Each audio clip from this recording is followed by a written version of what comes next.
que hay un versículo en Eclesiastés que dice: acuérdate del Creador en los días de tu juventud, antes que lleguen los días malos y digan no tengo ellos qué cosa. Contentamiento. Contentamiento. Tenemos un texto claro aquí que en 2 Corintios capítulo 5, versículo 17, que vamos a leer hoy, y es mi propósito con la ayuda del Señor que al terminar esta clase seamos capaces de interiorizar nuestra vida y ver la importancia que tiene para la vida ver a Dios en medio del tiempo, el pasado, el presente y el futuro. Porque nuestra tendencia es a veces mirar el pasado, el presente y el futuro, y muchas veces no poner a Dios en la ecuación. Y cuando en la vida uno en la cuenta matemática no pone a Dios, no sale bien la cuenta. Entonces vamos a ver esto y quiero entonces darle como título de la clase: cuando el reloj parece haber ganado. ¿Qué quiero decir con esto? Cuando ya la guerra pasó y pasan las oportunidades y salen los dicharachos que dicen que cuando hay juventud no hay experiencia y que cuando está la experiencia ya no hay juventud. Y tenemos una serie de dichos y de cosas que pasan muchas veces en nuestra vida, que son mucha verdad, pero la realidad es que hay un enemigo que tenemos y es el tiempo.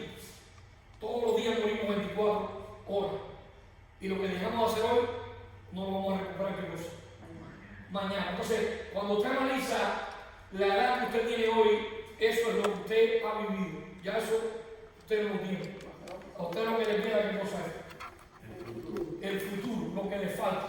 Entonces, es muy importante cómo ver a Dios en mi futuro y cómo ver a Dios en mi presente y cómo ver a Dios en las circunstancias del pasado.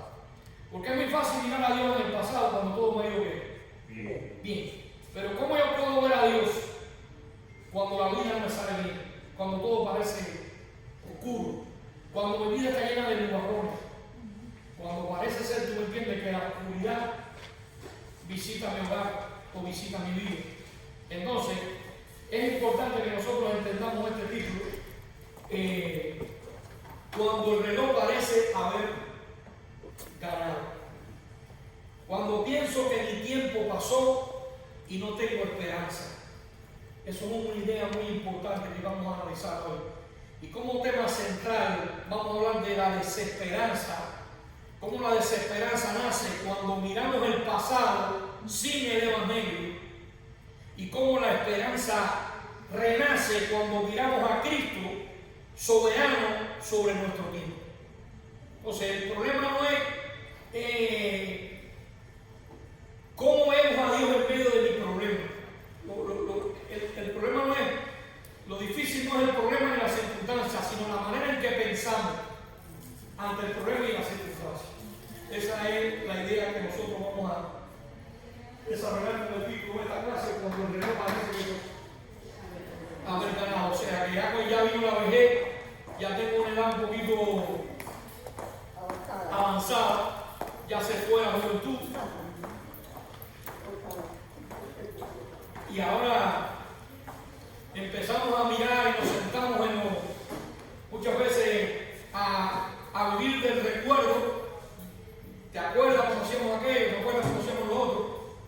Y los jóvenes soñando, si yo tuviera esto, si yo tuviera lo otro, si yo estuviera aquí, si yo me fuera para aquí, si yo estudiara aquí, y si yo me hiciera este título, si tuviera esta carrera. O sea, entre sueños y recuerdos se va la juventud y se va la vejez. Entonces el título es muy importante: cuando el reloj parece haber ganado. Quiere decir que ya, por mucho que piense en el pasado, no puedo hacer nada porque ya mis años pasaron. Esa es la idea central. La desesperanza nace cuando miramos el pasado sin el Evangelio, sin Cristo. Y la esperanza nace cuando miramos a Cristo soberano sobre nuestro tiempo. O sea, veo que el pasado es parte del presente y será parte del futuro, porque veo un Dios que hizo la creación, sustenta la creación, preserva la creación y provee para esta creación. Así no hay nada fuera del control de Dios. Aunque Dios manifestó todas las cosas. A ver, para manera de introducción en esta tarde, quisiera decirle que hay pensamientos que no se dicen en voz alta, pero que viven profundamente en el corazón de cada persona.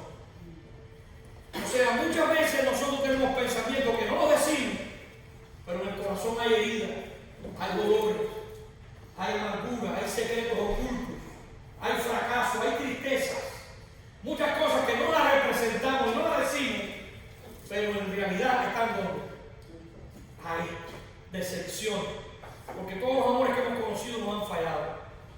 El amor de este mundo es condicional. El amor de padre ha fallado, el amor de esposo falló, el amor de novio falló, el amor de amigo falló, el amor del pastor falló, el amor de la iglesia ha fallado. Y hemos tenido tanta lección, el amor de los hijos ha fallado. Y entonces tenemos un pensamiento que no se dice en voz alta, pero hay una voz que me está hablando constantemente, profundamente en el corazón del cada creyente. Y es importante que tengamos a tu hermano. Trate bien siempre a las personas, porque cada persona en la vida tiene una batalla en su corazón que pelear. Todos estamos luchando en una batalla. Todos. Aunque usted no lo crea. A veces uno grita, otro con carácter, pero es que todos interiormente estamos luchando con una batalla en la vida. Ahora, miremos bien, hay pensamientos que no se dicen en voz alta, pero que viven profundamente en el corazón del creyente. Y decimos, si yo hubiera empezado antes, o si yo no hubiera tomado esta decisión equivocada, o tal decisión, si yo hubiera hecho esto, o por qué yo hice esto, o si el tiempo no se hubiera ido tan rápido, y ahora, ¿por qué yo no sabía eso? Con la experiencia que yo tengo, si yo hacer esto, ¿por qué me puse bravo? ¿Por qué dije esto? ¿Por qué me peleé? Por una bobería, pero que en un momento determinado una palabra fue como una bomba que incendió, ¡pum! Y eso llevó consecuencias, y eso llevó separación, y eso llevó heridas, y eso llevó años de tristeza, de dolor, de amargura. Entonces, no siempre dudamos de Dios. Muchas veces dudamos de nosotros mismos. Y concluimos que ya no hay esperanza. ¿Por qué? Porque el reloj ganó la batalla. Eso es cuando miramos horizontalmente la vida sin poner a Dios en medio de qué? Del proceso. Entonces vamos a ver que el reloj se convierte en un juez. ¿Por qué? Porque como todos los días morimos 24 horas, y usted tiene una enfermedad que se llama la cefuela juventud. Quiere decir que tú antes tú hacías esto, pero ahora tienes el deseo, pero ¿por qué no lo puedes hacer? Porque no tienes que cosa, la salud, porque no puedes, porque no tienes, porque la materia envejece, el alma es eterna. Tú tienes siempre el deseo, pero ¿por qué no hay fuerza? ¿Ok? Envejece. Entonces, muy importante que nosotros entendamos esta realidad, porque el reloj de la vida se convierte muchas veces en un juez. La acusa. ¿Por qué no hiciste esto? ¿Por qué no estudiaste? Muchas veces uno para estudia para que no sean analfabetos como yo. ¿Cuántos pensamientos oímos así? ¿Tú me entiendes? ¿Por qué? Porque la experiencia dice, si yo hubiera tenido la experiencia esta, o si yo hubiera nacido en este tiempo, o si yo hubiera estudiado, yo hubiera hecho, ¿entiendes? Porque hay tres palabras clave, hermano: tiempo, dedicación y sacrificio. Esas tres cosas son las tres palabras que vencen en inglés. Dice, yo no hablaba inglés, ¿por qué? Porque no has dedicado tiempo, dedicación y sacrificio. Eso es una realidad. Mira a ver todo lo que usted sabe en la vida para que vea que está involucrada en tiempo, dedicación y sacrificio. Entonces, a lo que usted le dedique tiempo, dedicación y sacrificio, usted lo va a lograr. Entonces, el reloj se convierte muchas veces en un juez, el pasado se convierte en un fiscal y el corazón en acusado. Eso es una gran realidad. Pero esta tarde no venimos a hablar del tiempo, sino del Dios que creó el tiempo. El Dios que hizo la creación, que sustenta la creación, que preserva la creación y que provee para esta creación. Muy importante que nosotros entendamos esta realidad. Si no entendemos esta realidad, vamos a tener problemas en la vida. ¿Por qué razón? Porque todos en el corazón estamos luchando una batalla. Todos tenemos heridas, todos tenemos dolores, todos tenemos amargura. Y aquí está diciendo también, si alguno está en Cristo, nueva criatura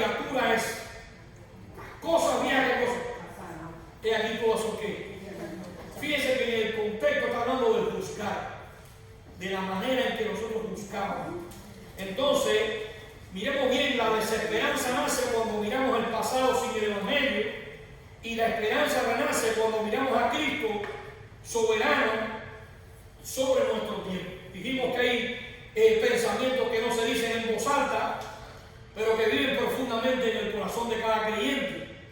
Si hubiera empezado antes, si no hubiera tomado esta decisión, si el tiempo no se hubiera ido. No siempre dudamos de Dios, muchas veces dudamos de nosotros mismos y concluimos que la vida se nos ha ido, que el reloj parece haber ganado nuestro tiempo, y entonces caemos en la desesperanza, porque el reloj se convierte en un juez, el pasado se convierte en un fiscal y el corazón en un acusado. ¿Por qué yo no hice esto? ¿Por qué yo fui tan bruto? ¿Por qué yo no estudié? ¿Por qué yo no? El recuerdo de las cosas que pasan. En esta tarde no vamos a hablar del tiempo, sino del Dios que hizo qué cosa. El tiempo.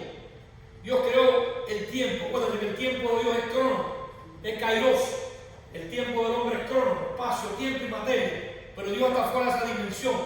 Dios es infinito. Tú no puedes poner a Dios en el tiempo del crono, donde es el espacio, el tiempo y la materia. Eso es para nosotros humanos. Dios está fuera de qué? De esa dimensión. Entonces, no hemos venido a hablar del pasado que nos pesa, sino del Evangelio que nos alcanza hoy. Creo que el salmista en el Salmo 31, versículo 15, estaba teniendo esa lucha y él dice: en tus manos están mis tiempos. Él estaba diciendo: yo sé que tú eres el Dios soberano, que hiciste esta creación, que la sustenta, que la preserva, que la provee, que tienes el control de todas las cosas, y en tus manos están mis tiempos. A pesar de que tengo una lucha, a pesar de que tengo un problema, a pesar de que tengo una vicisitud, el salmista está diciendo: en tus manos están mi vida, mi tiempo. Entonces, hermano, el problema no es que el tiempo pasó, el problema es que hemos olvidado que Dios aún no ha terminado con nuestra vida. O sea, nosotros miramos plenamente el presente, el pasado se nos fue. ¿Cómo era Dios en el pasado? Cuando he tenido crisis, lucha, trauma, divorcio, tormenta, problema, pérdida, enfermedad, de todo. ¿Cómo era Dios en mi presente? ¿Y cómo era Dios tejiendo los hilos de la historia del futuro? Entonces, como decía, mi embrión vieron tus ojos y en tus manos estaban escritas todas las cosas, los libros. Entonces, la realidad es, para ofrecer la idea, que Dios está en control. Recuerda que cuando el apóstol Pablo se le presentó a Jesús en el camino, que él iba a perseguir, y él pudo y quedó como ciego. Ven, pero cuando tú vas a Gálatas 1:15, dice: pero cuando le agradó a Dios que me llamó desde el vientre de mi madre por su gracia, le estaba diciendo que Dios entreteje todos los hilos de la historia como creador, como sustentador, como proveedor. O sea, que Dios no juega los dados, decía Alberente. La vida no es así, como así, por razonamiento y lógica, sino que hay un Dios que hizo esta creación, que tiene un propósito con nuestra vida, que nos creó. Nosotros no elegimos el país donde vivimos, no elegimos el nombre que nos pusieron, ni la familia que tenemos. ¿Cuántas cosas hay que nosotros somos parte de esa realidad, pero que nosotros no tuvimos qué cosa? Control de esa realidad. Y ahora el salmista aquí dice: en tus manos están qué cosa. Mi tiempo. Hermano, el problema no es que el tiempo pasó, el problema es que hemos olvidado que Dios aún no ha terminado el proceso con nuestra vida. Y hoy precisamente vamos a mirar la vida no desde el ya es tarde, sino de que el Cristo vive y hay oportunidad. Así que es muy importante que nosotros entendamos esta realidad. Cuando Cristo vive, la esperanza siempre tiene futuro. Cuando en la ecuación ponemos a Cristo, aunque el pasado haya sido negro, oscuro, triste, aunque el presente tenga la misma consecuencia, pero el futuro será que glorioso. Porque nosotros vivimos aquí a la luz de la eternidad. Si cuando miro atrás y siento que mi tiempo pasó, ¿qué pasa con mi vida? Hay momentos, hermanos, en los que miramos al calendario de nuestra vida y sentimos un peso insoportable. Años pasaron, oportunidades se fueron, decisiones equivocadas nos persiguen y el corazón susurra y grita: ya es tarde, no queda esperanza para mí. El reloj parece haber qué cosa. Ganado. Por eso Salomón dice: acuérdate de tu Creador en los días de tu juventud, antes que lleguen los días malos y digas no tengo medio contentamiento. Cuando ya llega la vejez y digas: ¿de qué me valió la vida? ¿Qué hice con mi vida? Ven, es muy importante que nosotros entendamos esta realidad, porque muchas veces cuando miramos el pasado, años pasaron, oportunidades se fueron, decisiones equivocadas nos persiguen, los errores, los secretos ocultos, los dolores, las heridas, y el corazón muchas veces nos susurra con esa voz: ya es tarde para ti, no queda esperanza para ti. Y si lo miramos de esta realidad, podemos verlo desde la perspectiva bíblica de Moisés.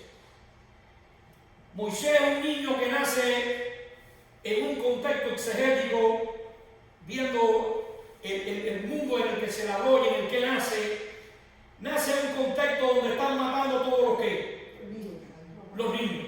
¿No es así? Miremos en ese contexto, que en ese contexto a él lo esconden.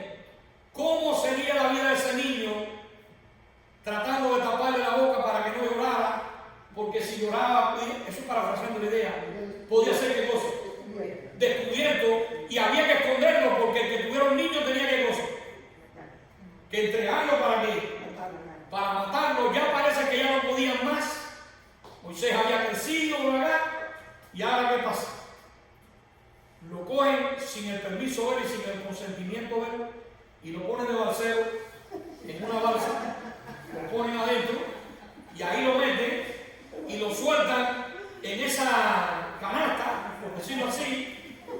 Y imagínense que ahí en la canasta tampoco podía gritar ni llorar, porque si gritaba y lloraba, ¿qué cosa? Lo descubrían. ¿No es así? Miremos también que podía haber un cocodrilo, una serpiente, cualquier animal podía ¿qué cosa? Comerse. Cualquier rama, cualquier piedra, cualquier tronco podía haber tirado ¿qué cosa? Y ahogarse. Así que nace en un contexto ¿qué cosa? De dificultad. Y peligroso. Y podemos ver que él mira el pasado y ahora de repente Dios, entretejiendo los hilos de la historia, hay alguien que está velando, Dios hace que la hija del faraón que había puesto ¿qué cosa? Ese impuesto de matar a todos los niños, fuera ahí, viera ese niño, allá agarra hacia sus ojos, quisiera adoptarlo, y ahora le buscan la mamá original. ¿Para qué? Para que lo cuiden. ¡Wow! Pero miren qué clase de trauma. Porque ahora tiene un niño con dos mamás. Los cubanos dirían una que está en el Yuma y otra que está en Cuba. ¿Entiendes? Una que le da todo lo material y otra que no le puede dar nada material, solamente le puede dar ¿qué cosa? Cariño, amor, comprensión, pero con mucho cuidado, porque si el niño habla, los niños hablan todo. ¿Podía qué cosa? Pagar precio. Miren el contexto difícil que él nace. De buenas a primeras, después de estar 40 años disfrutando las mejores universidades, las mejores escuelas, la mejor comida, el mejor alimento, quizás los mejores placeres, la mejor todas las cosas. El primer día que sale a un ministerio, mata aquí a uno del pueblo de los egipcios. Lo duro de esto es que por matar a este, los que lo echan para adelante son los que él defendió. ¿Viste? Wow, yo pienso que ese día valió la pena que yo hiciera esto cuando yo pudiera haber sido el faraón de Egipto. Y por ayudar a caer de estos pueblos que me echaron para adelante. Miren el contexto. Y ahora tiene que irse 40 años más al desierto. Y en ese contexto de 40 años en el desierto, podemos pensar a un hombre que mirando el reloj del tiempo, 80 años, diría, todo terminó para mí. perdí mi vida por una mala decisión. Si me hubiera callado, si esto pasaba todos los días, 40 años no se dice más que vio después a su madre ni a su propia madre adoptiva. Es difícil. A los 80 años, ya viejo, cuando ya no podía, un octogenario, se le aparece aquella matica encendida y empieza a gritarle: Moisés, Moisés, ven, que yo quiero ahora demostrarte lo que yo quiero hacer por gracia junto a Dios. Wow. Entonces, es difícil. Miramos entonces en esta tarde la desilusión de mirar atrás sin gracia. Moisés podía haber mirado sin gracia atrás. Pero ¿cómo ver a Dios en estos 80 años? Y ahora ver a Dios decirle: no, yo quiero ahora que tú regreses al lugar donde tú saliste prófugo. Pero si hay Mateo 1 y me están buscando 40 años de en el desierto. ¡Wow! Es difícil, ¿no? Entonces, miramos el punto, la desilusión de mirar atrás sin gracia. Jeremías 17:9 dice: el corazón del hombre es engañoso y perverso más que todas las cosas. ¿Y quién lo conocerá? Solamente Dios, que escudriña la mente y prueba qué cosa. Los corazones. Entonces vamos a ver el pasado como un juez cruel. Esa sería una subdivisión. El pasado amplifica el fracaso y silencia la gracia. El pasado nos define por errores y no por redención. Estamos hablando de una perspectiva horizontal y una perspectiva vertical. O sea, cuando el pasado amplifica el fracaso, estoy mirando horizontalmente. Pero cuando lo hacemos, silencia la gracia de Dios. O sea, no veo a Dios en este propósito. ¿Cómo Dios permitió que mi vida pasara por tantos tropiezos, por tantas nubes, por tantas oscuridades, para ahora glorificar su nombre conmigo a la edad de 80 años? ¡Wow! Bueno, la desesperanza comienza cuando permitimos que nuestra historia sea más grande que la gracia de Dios. Entonces, miremos el peligro de interpretar la vida sin el Evangelio. Mirar la vida solo desde la experiencia produce culpa o cinismo. O sea, si yo trato de poner mi vida a través del razonamiento y la lógica, a través de lo que yo hice, de lo que yo logré, de mi fuerza, de mi propia capacidad, al final, todo qué cosa va a ser un fracaso. La gente multimillonaria termina endrogada, con una sobredosis, otros se dan un tiro, otros se tiran un edificio, porque no encuentran sentido que cosa a la vida. Entonces el Evangelio redefine nuestra historia. Y es importante que tengamos esta realidad. Vamos a ver el día clave de esta clase hoy. El problema no es lo que hiciste, sino desde dónde lo has interpretado. ¿Ves? El problema no es lo que tú has hecho con tu vida, sino de la perspectiva de tu interpretación. O sea, lo que hace que una persona se sienta mal en la vida no es el problema ni las circunstancias, sino la manera de pensar, de reinterpretar eso. ¿Lo entendemos? ¿Cómo vemos a Dios en medio de las circunstancias? Estamos mirando reinterpretándolo de una perspectiva bíblica. Pero cuando lo veo sin Dios, la cuenta no da por ningún lado. ¿Ves? Por eso es que la gente dice: comamos y bebamos, que mañana qué cosa. Moriremos, como decían los estoicos, que no hay que orar, que la vida es un carnaval, por eso me llevo lo bebido y lo bailado y todo ese tipo de dicharachos, ¿me entiendes? ¿Por qué razón? Porque la vida no tiene sentido ni propósito debajo del sol, a no ser que pongamos a Dios en la ecuación. Por eso, hermano, muchas veces el problema no es lo que hiciste, sino desde dónde lo estás interpretando. Y creo que ese susurro no viene del cielo, viene de quién, del enemigo. El problema no es el tiempo perdido, sino dónde estás mirando. Cuando miras tu pasado como juez, siempre perderás el juicio. Porque el pasado tiene una habilidad cruel, magnifica tu fracaso, minimiza la gracia de Dios. Y yo diría más bien, que la desesperanza comienza cuando permites que tu historia sea más grande que la gracia de Dios. En otras palabras, el Evangelio nunca comienza con lo que pudiste haber sido, sino con quién es Cristo ahora en tu vida. Cuando vino el cumplimiento del tiempo, dice Gálatas 4:4, Dios envió a su Hijo, nacido de mujer. Hay algo claro, hermano, Dios nunca actúa tarde. Dios nunca llega tarde. Él actúa en el momento exacto. Incluso cuando tú piensas que ya no hay tiempo, Dios está en control. Entonces, miremos al segundo punto de esta clase, y es la esperanza muere cuando olvidamos quién gobierna el tiempo. Cuando nosotros olvidamos la soberanía de Dios y no nos damos cuenta que Dios tiene el control del tiempo, cuando olvidamos el camino y olvidamos quién hizo el camino, ahí es donde está, ¿qué cosa? Nuestro problema. Porque el Salmo 31:15 decía, en tus manos están, ¿qué cosa? Mi tiempo. Entonces, no eres soberano en tu historia. Ese es un principio clave que tú tienes que aprender cada día. Tú no eres soberano. Tú no eres el protagonista de tu historia. El protagonista de tu historia es Cristo. Cuando tú tienes ese yoísmo, ese protagonismo, ese creer que tú eres el que el mundo diga que no es tuyo, tú tienes un yo grande, pero tienes una cruz chiquita. Cuando tu cruz grande, tu yo es chiquito. Pero cuando tu yo es muy grande, porque tu cruz es, ¿qué cosa?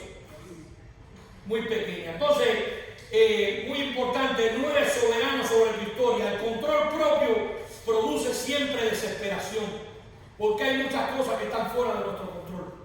La enfermedad, el sufrimiento, la muerte. No podemos hacer nada contra tales circunstancias.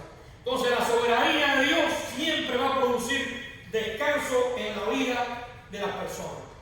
Cuando yo digo, estoy pasando por pruebas, en mi vida están pasando luchas, no veo oscuridad por todos los lugares, pero Dios está en control.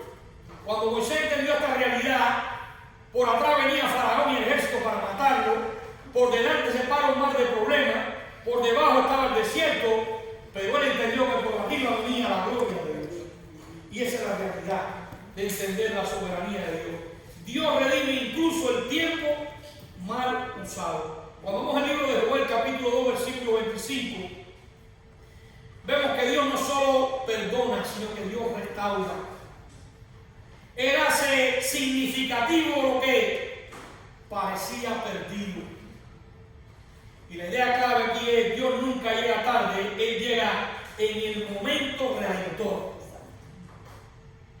Entonces, la esperanza muere cuando olvidas quién gobierna el reloj. Tú no eres soberano sobre tu historia. Y esa no es una mala noticia, es la mejor noticia posible que tú hayas escuchado. Que tú no tienes control de la historia. Si tu vida dependiera de tu buen uso del tiempo, estarías perdido. Pero depende de un Dios que redime lo que tú arruinaste. Wow. Joel 2:25 dice, yo haré volver los años que comió la oruga. Wow. Dios no solo perdona el pecado, restaura el significado del tiempo. Es importante que entendamos esta realidad, porque la gracia no solo borra la culpa, sino que reconstruye el futuro. Ahora miramos el punto 3 de esta clase, cuando el reloj parece haber ganado, y es, el Evangelio no ofrece una segunda oportunidad, sino una nueva vida. Segunda de Corintios 5:17, si alguno está en Cristo, nueva criatura es. Dios no remienda nuestras vidas, Él crea. No mejora la vieja vida, crea una nueva. Nuestra identidad no está en lo que fuimos, sino en lo que somos en Cristo. Entonces la nueva vida produce nueva ¿qué? Esperanza. Romanos 8:1. condenación hay para los que están en Cristo. Es decir, que estamos sin condenación y estamos con propósito en nuestra vida. Nuestra vida tiene sentido y tiene propósito por Cristo. Entonces, una idea clave: la esperanza cristiana no depende de tu potencial, sino de la fidelidad de Dios. El Evangelio no te ofrece una segunda oportunidad, sino una nueva vida. Dios no te dice, inténtalo otra vez, pero ahora haz lo mejor. Él dice, si alguno está en Cristo, nueva criatura es.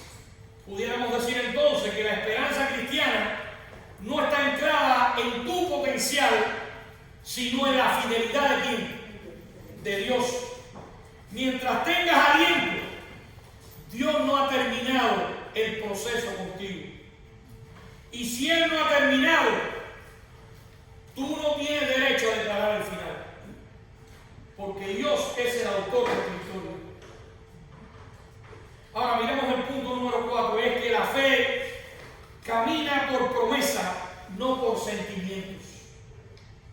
O sea, la desesperanza comienza cuando permites que tu historia sea más grande que la gracia de Dios. Pero el Evangelio nunca comienza con lo que pudiste haber sido, sino con quién es Cristo ahora en tu vida. Mas cuando vino el cumplimiento del tiempo, Dios envió ¿qué cosa? A su Hijo.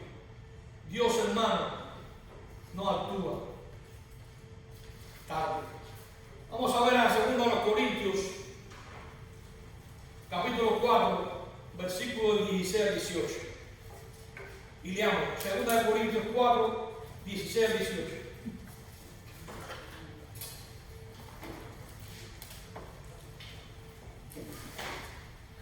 ¿Alguien lo tiene? ¿Cómo dice? 2 Corintios 4, 16 al 18. Por tanto, no desmayamos antes, aunque este nuestro hombre exterior se va desgastando. El interior, no obstante, se renueva día a día, porque esta leve tribulación momentánea produce en nosotros un camino, un cada vez más excelente y eterno peso de gloria. No mirando nosotros las cosas que se ven, sino las que no se ven, pues las cosas que se ven son temporales, pero las que no se ven son eternas. Entonces diremos bien, los sentimientos no son la autoridad final. La vida no se vive por emoción ni por sentimiento. El dolor es real muchas veces en nuestra vida, pero el dolor no es soberano. La fe escucha a Dios por encima del corazón. Esa es una realidad. La obediencia de hoy es el terreno de la esperanza. Dios obra en él ahora y no en él si yo lo hubiera hecho. La idea clave sería, mientras Cristo viva, tu historia sigue abierta. ¿Amén? Cuando no veas esperanza, la fe camina por promesa, no por sentimiento. La esperanza muchas veces se siente real, pero no es autoritativa en tu vida. La fe no niega el dolor del pasado, pero se rehúsa a darle la última palabra.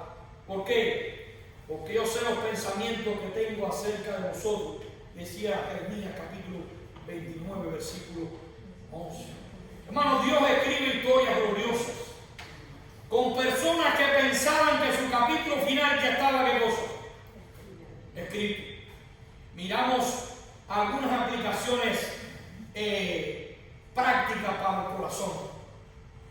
Y es, número 1, deja de negociar con tu pasado y corre a la cruz. Número 2, entrega a Dios los años que crees haber perdido.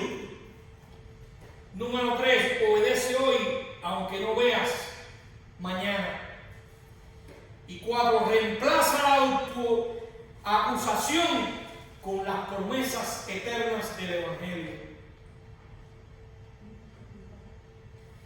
Deja de negociar con tu pasado y corre a la cruz. No sigas viviendo con el monólogo de la historia. Es que mis padres nunca me dieron amor, nunca me dieron cariño, a mí no me trataron bien, yo fui la oveja negra de la familia. Siempre tenemos un monólogo del pasado. El pasado quedó en la cruz. Anuló el acta de los pecados que había en contra de nosotros en la cruz. El reloj no ha ganado. ¿Por qué? Porque Cristo no ha terminado el proceso. Quizás el proceso ha sido duro, difícil. Quizás habrá habido nubes oscuras. Quizás pareciera tu vida pasada una hecatombe. Pero todo ha sido parte del proceso, como le fue a Moisés. Usted se imagina cuando Pablo mire su pasado y dice: ¿qué pasado más lindo tuve yo en el Evangelio? Cuando Moisés: ¿qué pasado tan lindo tuve yo? Cuando José: qué lindo fue mi vida. Cárcel, prisión, palacio.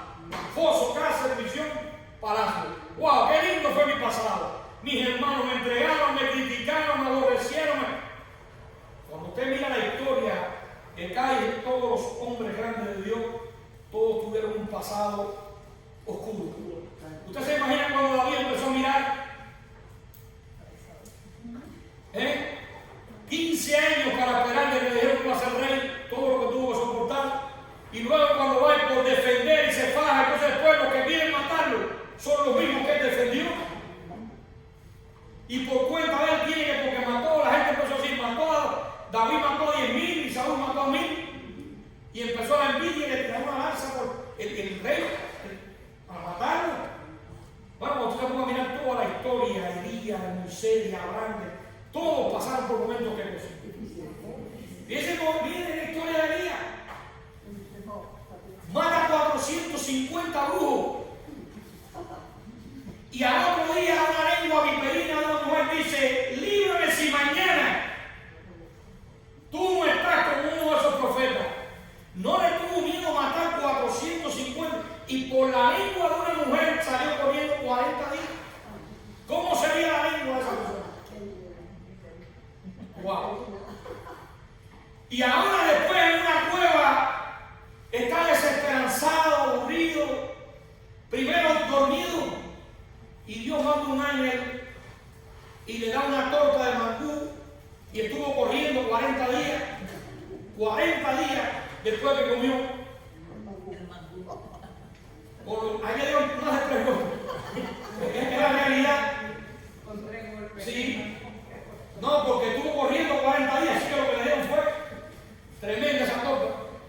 Pero después está en una cueva desesperada de Elías: ¿qué tú haces aquí? ¿Y qué le dice? Han acabado con todo. El único que está aquí soy yo. Y le dijo: yo me he reservado 7.000 que no han doblado mi cosa. Dios lo había hecho, pero él estaba mirando qué cosa. Como que él era el que, el único. Exactamente. Entonces es muy importante que nosotros entendamos esta realidad. Deja de negociar con tu pasado, corre a la cruz, entrega a Dios los años que crees haber perdido, obedece a Dios aunque no veas el mañana, reemplaza la autoacusación con las promesas del Evangelio. Y sería bueno hacer como una oración por el alma cansada. La última palabra no la tiene tu historia, la tiene Cristo. Como dice Apocalipsis 21:5: he aquí, yo hago nuevas todas las cosas. Así que no declares terminado lo que Dios aún está, ¿qué cosa? Escribiendo en tu vida. Si Él no ha terminado contigo, no pierdas entonces la esperanza. Vamos a orar.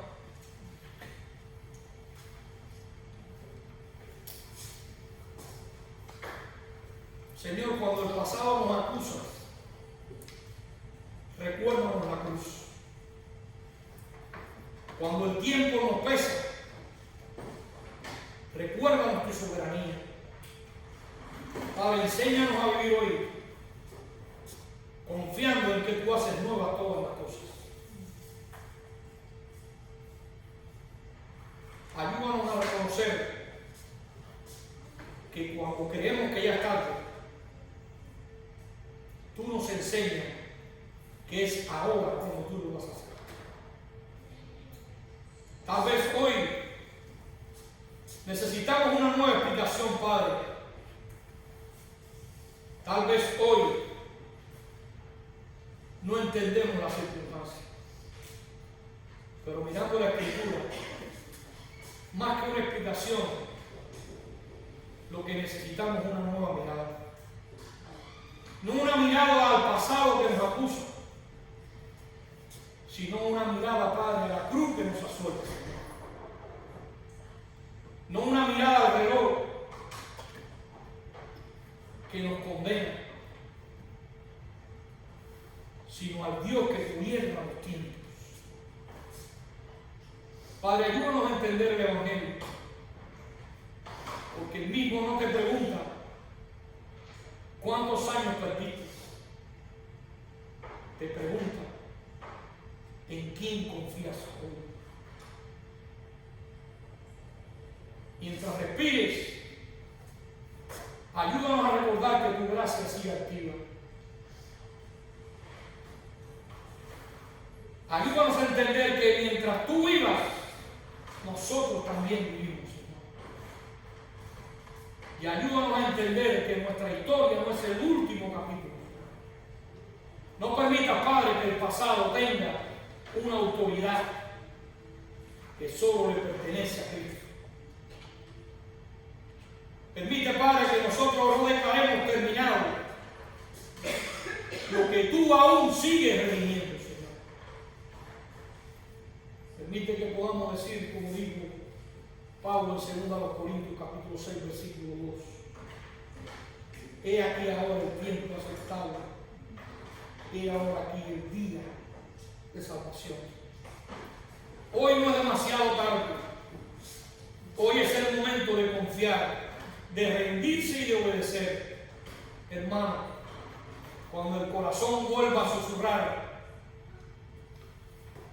mi tiempo pasó, no hay esperanza, responde con fe. Cristo murió, Cristo resucitó y Cristo aún escribe mi historia. Que Dios le bendiga. Amén.